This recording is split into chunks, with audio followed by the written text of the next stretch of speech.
দর্শক আসসালামু আলাইকুম। আপনারা সবাই কেমন আছেন? আশা করছি আপনারা সবাই অনেক ভালো আছেন। এই যে বন্ধুরা দেখতে পাচ্ছেন, যদি কারো মুখে ঘা ও জিহ্বায় ঘা হয় বন্ধুরা, তাহলে কিন্তু বন্ধুরা আপনারা এই যে গাছটি দেখতে পাচ্ছেন বন্ধুরা, এই গাছের যে আপনারা ফুলগুলো দেখতে পাচ্ছেন বন্ধুরা, এই গাছটি হচ্ছে কবিরাজি গাছ বন্ধুরা। বাড়ির আশেপাশে বিভিন্ন রাস্তাঘাট, বিভিন্ন জঙ্গল এবং কি পতিত ক্ষেতের আশেপাশে কম বেশি কিন্তু আপনারা সারা বছরই কিন্তু এই গাছগুলো আপনারা পেয়ে যাবেন বন্ধুরা। এই গাছগুলো পাওয়ার পর যদি বন্ধুরা আপনারা এই গাছের যে ফুলগুলো রয়েছে বন্ধুরা, এই ফুলগুলো যদি আপনারা কবিরাজি নিয়মে যদি সেবন করতে পারেন, তাহলে কিন্তু বন্ধুরা আপনারা আপনাদের মুখের ঘা ও জিহ্বার ঘা কিন্তু ঘরোয়া উপায়ে কিন্তু দূর করতে পারেন বন্ধুরা।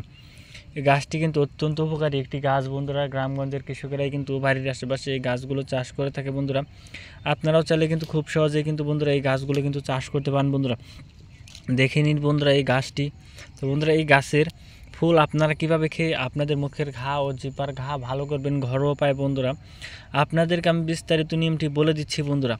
প্রথমেই আপনারা বন্ধুরা এই যে গাছটি দেখতে পাচ্ছেন বন্ধুরা, এই গাছের যে ফুলগুলো দেখতে পাচ্ছেন বন্ধুরা, এই ফুলগুলো আপনারা 3 থেকে 4টি আপনারা ফুল তুলে নেবেন বন্ধুরা।